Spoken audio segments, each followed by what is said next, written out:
Hello నమస్తే, welcome to నవచైతన్యం news. Morning న్యూస్లో ప్రధాన పత్రికలు వచ్చినటువంటి ప్రధాన వార్తలు చూద్దాం. ఈరోజు ప్రధానంగా ఉన్నటువంటి వార్తలు ఏంటంటే, నిన్న రాజ్యాంగ దినోత్సవం సందర్భంగా అటు ఢిల్లీలోను ఆంధ్రప్రదేశ్లోను రాజ్యాంగ దినోత్సవ వేడుకలు ఘనంగా జరుపుకున్నారు. అదేవిధంగా కోనసీమకి నిన్న పవన్ కళ్యాణ్ గారు పర్యటనకు వెళ్ళారు. అలాగే జగన్మోహన్ రెడ్డి గారు అరటి రైతులను పరామర్శించేందుకు కడప జిల్లాలో పర్యటించారు. దీనికి సంబంధించినటువంటి వివరాలు మనం పూర్తిగా చూద్దాం. వాటితో పాటు మరికొన్ని ఇంట్రెస్టింగ్ వార్తలు చూద్దాం. రాజ్యాంగమే మూలస్తంభం, వలసవాద తత్వానికి ముగింపు పలికే ఆయుధం, జాతీయవాద ఆలోచనలకు మార్గదర్శి. రాష్ట్రపతి ద్రౌపది ముర్ము ఈ విషయాన్ని వెల్లడించారు. తెలుగు సహా 9 భాషల్లో రాజ్యాంగ డిజిటల్ ప్రతులు. సంవిధాన సదనంలో ఘనంగా రాజ్యాంగ దినోత్సవం. ప్రజాస్వామ్యానికి రాజ్యాంగ విధులే పునాదని లేఖలో మోదీ గారు పేర్కొన్నారన్నమాట. మనకు ఇప్పుడు రాజ్యాంగ వచ్చి 75 సంవత్సరాలు గడుస్తుంది. అసలు రాజ్యాంగ దినోత్సవాన్ని ఎందుకు జరుపుకుంటామంటే, ఎందుకు జరుపుకున్నాం నవంబర్ 26 అంటే 1949 నవంబర్ 26వ తేదీన రాజ్యాంగ సభలో మన రాజ్యాంగాన్ని ప్రవేశపెట్టి ఆమోదించారనమాట. ఆమోదం పలికారు ఆ సభలో. సో అందుకు మనం ఈ రాజ్యాంగ దినోత్సవాన్ని అనేది జరుపుకుంటాం. మనకు రాజ్యాంగం కల్పించినటువంటి హక్కులే మనం ప్రస్తుతానికి అనుభవిస్తున్నాం. మన దేశం మొత్తం రాజ్యాంగానికి లోబడే పనిచేస్తుంది. భావ ప్రకటన హక్కు, అలాగే మత స్వతంత్ర హక్కు, పౌర హక్కులు ఇవన్నీ కూడా మనకి రాజ్యాంగం నుంచే వెలువడ్డాయి. ముఖ్యమంత్రులు కానీ, ప్రధానమంత్రులు కానీ, పరిపాలన విభాగం కానీ, ఇది మొత్తం కూడా పోలీసు వ్యవస్థ కానీ మొత్తం కూడా మనకున్నటువంటి హక్కులు విధులు అన్నీ కూడా రాజ్యాంగం నుంచే మనకి సంక్రమించాయన్నమాట. సో దీని గురించి దాన్ని ఒక గొప్ప రోజుగా మనం ప్రతి సంవత్సరం జరుపుకుంటాం అన్నమాట. మొత్తం 75 సంవత్సరాలు అవుతుంది మన రాజ్యాంగం రాసి. అలాగే ఇక ఆంధ్రప్రదేశ్లో నిన్న మాక్ అసెంబ్లీ అయితే నిర్వహించారన్నమాట. పిల్లలే అందరు విద్యార్థులే ఈ మాక్ అసెంబ్లీలో పాల్గొన్నారు. 175 నియోజకవర్గాల నుంచి కూడా ఒక్కొక్క నియోజకవర్గం నుంచి ఒక్కొక్కరు ఎన్నుకొని వాళ్ళనే 26 మందిని మంత్రులుగా, ఎమ్మెల్యేలుగా, అలాగే ముఖ్యమంత్రులుగా, ఉప ముఖ్యమంత్రులుగా వీళ్ళే ఎంచుకొని అసెంబ్లీలో ఏ విధంగా ఉంటుంది, ప్రశ్నోత్తరాలు ఏ విధంగా చేస్తారు, ప్రజా సమస్యలు ఏ విధంగా ప్రస్తావన చేస్తారు, మొత్తం కూడా ఈ విద్యార్థుల అవగాహన పెంచేందుకు నారా లోకేష్ గారు ఈ మాక్ అసెంబ్లీని ప్రవేశపెట్టారు. సో నిన్న ఈ రాజ్యాంగ దినోత్సవం సందర్భంగా పిల్లలకు కూడా ఒక రాజ్యాంగాన్ని రూపొందించి దాన్ని కూడా ఆవిష్కరణ చేశారనమాట. పిల్లల సభ బేష్, అమరావతిలో ఆసక్తికరంగా విద్యార్థుల మాక్ అసెంబ్లీ. నిజమైన సభను తలపించేలా ఏపీ పాఠశాల శాసనసభ.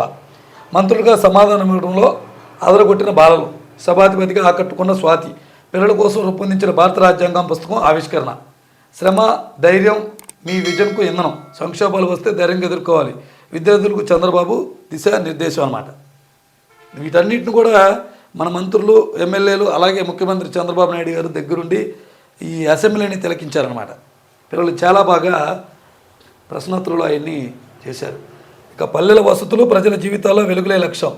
6,787 కోట్లతో పల్లె పండుగ 2.0కు శ్రీకారం. మరో 15 ఏళ్ళు అధికారం ఇస్తే బంగారు భవిత అందిస్తాం. కోనసీమ అభివృద్ధికి 100 కోట్లు. శివకోటి సభలో ఉప ముఖ్యమంత్రి పవన్ కళ్యాణ్.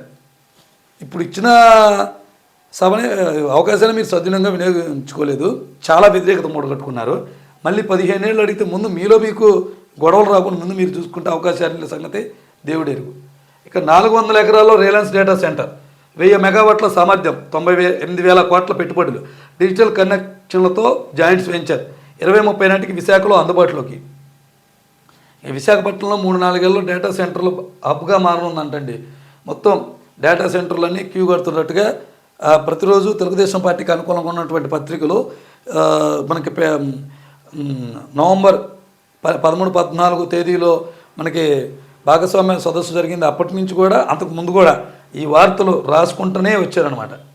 ఎన్ని సెంటర్లు వస్తాయో ఏంటో చూద్దాం. అదే గత ప్రభుత్వంలో ఇలాంటి సదస్సులు జరిగినప్పుడు వీళ్ళు ఎంత నెగటివ్ రాశారు, వచ్చేది రాయకోకుండా దానివల్ల నష్టాలు ఇవే మాత్రం రాసేవాళ్ళు. ఇప్పుడు సాక్షి ఆ డ్యూటీ తీసుకుంది, ఎందుకంటే ప్రభుత్వాలు మారినాయి కదా. మన పాలకులు అలాగే ఉన్నారు, మన పత్రికలు అలాగే ఉన్నాయి, మన వ్యవస్థ ఇలాగా తయారైంది. అలాగే హాంకాంగ్లో భారీ అగ్ని ప్రమాదం అంట. బహుళంతస్తుల భవన సముదాయాల్లో చెలరేగిన మంటలు. 36 మంది మృతి, 279 మంది గల్లంతు. ఇక్కడ ఏంటంటే డెకరేషన్ కోసం కొన్ని వెదురు బొంగులు అనేది వీళ్ళు వాడుతూ ఉంటారు. అయితే ఈ క్రమంలో ఆ వెదురు బొంగుల నుంచి ఏర్పడిన మంటలే బాగా వ్యాప్తి చెంది మొత్తం అన్ని భవంతులకు అక్కడ అంటుకున్నట్లుగా తెలుస్తుంది. ఈ ప్రమాదంలో 36 మంది చనిపోయారు. అంటే తర్వాత ఇంకా అర్ధరాత్రి కూడా ఆ సంఖ్య పెరిగింది, 40 మందికి పైగా చనిపోయినట్టున్నారు. అయితే ఇది అనుకోకుండా సంభవించినటువంటి ప్రమాదమా లేకపోతే ఎవరైనా కావాలని చేశారా అనే కోణంలో అనుమానాలు వ్యక్తమవుతున్నాయి అన్నమాట. అక్కడ ఖచ్చితంగా ఎవరు కావాలనే చేసి ఉంటారు. అది ఈనాడులో ఇవి.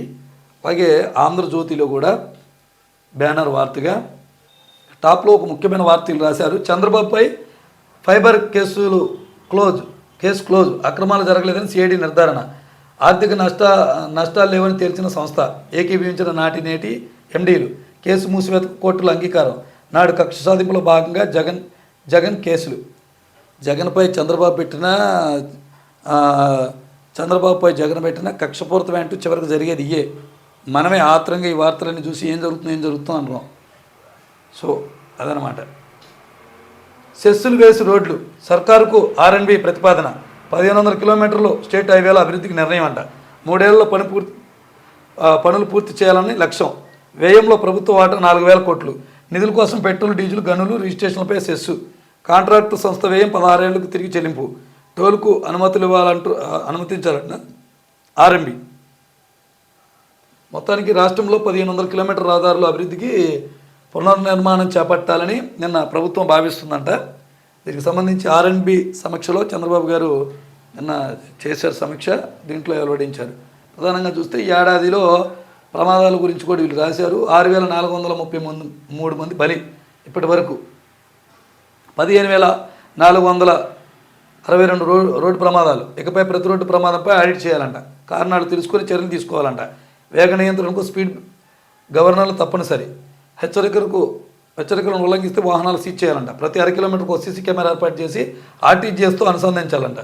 యుద్ధ ప్రాతిపదికన రోడ్లపై గొంతులు పూడ్చాలి. రహదారి ప్రమాదాలు ఆర్ఎండ్బిపై సమీక్షలో సీఎం చంద్రబాబు. అసలు జనవరి 14 సంక్రాంతి కల్లా నియోజకవర్గాల్లో గోతులు అనేవి కనిపించకూడదు, మొత్తం పూర్తి చేయాలని అప్పుడు కూడా నేను గత ఏడాది ఆదేశించారు. అయినా ఎక్కడ గోతులు అక్కడే ఉన్నాయి. ఇప్పుడు ఎన్ని గోతులు పూడ్చుతారో చూద్దాం.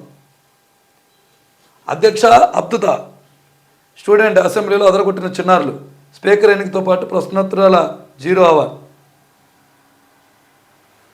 అలాగే నాడు రోడ్లని గొంతులు ప్రశ్నిస్తే కేసులు. గత ప్రభుత్వం అంటే గుర్తొచ్చేది ఇవే.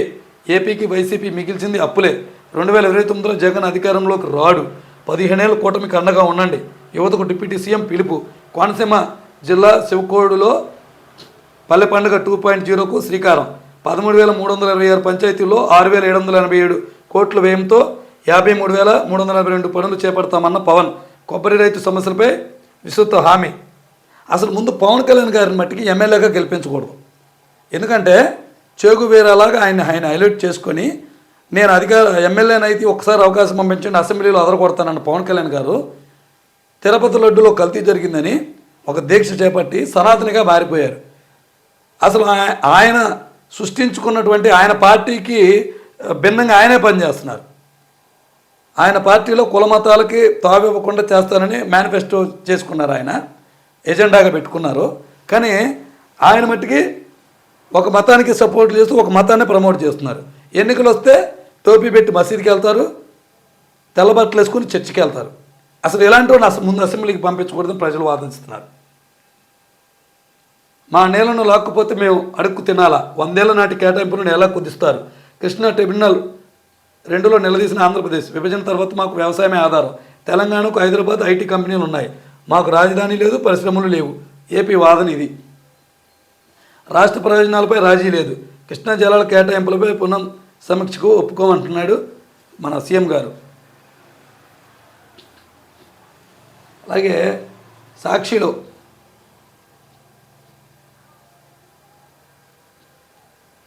సాక్షిలో నేను అరటి రైతు నష్టపోయినటువంటి కడప జిల్లాలో బ్రాహ్మణపల్లిలో ఆయన రైతులతో మాట్లాడి వారి సమస్య తెలుసుకున్నారు.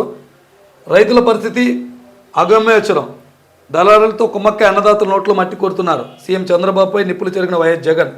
మా హయాంలో టన్ను అరటి 25,000 నుంచి 32,000కు అమ్ముకోగలిగారు. అప్పట్లో ప్రత్యేక రైలు ద్వారా కూడా ఎగుమతి చేశాం. ఇప్పుడు 2,000కు కూడా కొనేవారు కరువయ్యారు. పెట్టుబడి సాయం 2 ఏళ్లలో 40,000కు గాను 10,000 ఇచ్చి 30,000 ఎగ్గొట్టారంట. ఉచిత పంటల బీమా ఉష్కాకి ఇన్పుట్ సబ్సిడీ 1,100 కోట్లు ఎగ్గొట్టారు. ఏ పంటకు గిట్టుబాటు ధర లేదు. ఉల్లి కింట 1,200తో కొంటున్నారు. ఎక్కడ కొంటున్నారు? కొంటామన్నారు, ఎక్కడ కొంటున్నారు? హెక్టార్కు 50,000 సాయం చేస్తామన్నారు, చేశారా? చంద్రబాబు వచ్చాక ఎరువులు సైతం బ్లాక్లో కొనాల్సిన దుస్థితి. ఫీజు బకాయిలు అందుకు చదువుకునే పిల్లలకు తీవ్ర ఇబ్బందులు. బాబు ఇప్పటికైనా డ్రామాలు ఆపి సమస్యలు పరిష్కరించండి, లేదంటే వీళ్ళందరి తరపున తీవ్రమైన ఉద్యమాలకి ఖాయమని చెప్పి జగన్ హెచ్చరిస్తున్నారన్నమాట. కస్టడీలో ఉంచి ఏం సాధిస్తారు? మద్యం అక్రమ కేసులో బాబు సర్కార్కు సుప్రీంకోర్టు ప్రశ్నించిందంట. అలాగే రాజ్యాంగ దినోత్సవానికి సంబంధించిన వార్తను వీళ్ళు కూడా రాశారనమాట. అలాగే ప్రజాశక్తిలో కూడా కామన్ వార్తగా ఆడుకుందామంటే ఆట స్థలాలు లేవు అధ్యక్ష. మాక్ అసెంబ్లీలో విద్యార్థులు ప్రతిధ్వనించిన ప్రజా సమస్యలు, ప్రస్తుత చట్టసభల తీరుపై విమర్శలు కూడా. సోషల్ మీడియా నియంత్రణ బిల్లుకు ఆమోదం. ఆద్యంతం అలరించిన కార్యక్రమం. వీళ్ళు కూడా ఇదే రాశారు, కొద్దిగా డిఫరెంట్గా రాశారు వీళ్ళు. లేబర్ కోడ్ను రద్దు చేయాలంటూ నిన్న విజయవాడ ధర్నా చౌక్లో కార్మిక సంఘాలను కూడా నిరసన చేపట్టారు. ఈ నిరసనలో జర్నలిస్టు సంఘాలు కూడా పాల్గొన్నాయన్నమాట. అన్నదాతలకు ఇచ్చిన హామీలను అమలు చేయండి, రైతు కార్మిక సంఘాల డిమాండ్. విజయవాడలో నిరసన ప్రదర్శన. సోషలిజంతోనే సమానత్వం, ఐక్యతతోనే సాధించగలం. సదస్సులో బివి రాఘవులు అనమాట కవాతు చేశారు నిన్న ప్రథమ సోషలిస్ట్ విప్లవ దినోత్సవం సందర్భంగా. సో ఇవి ఈరోజు పత్రికలోని వార్తలు.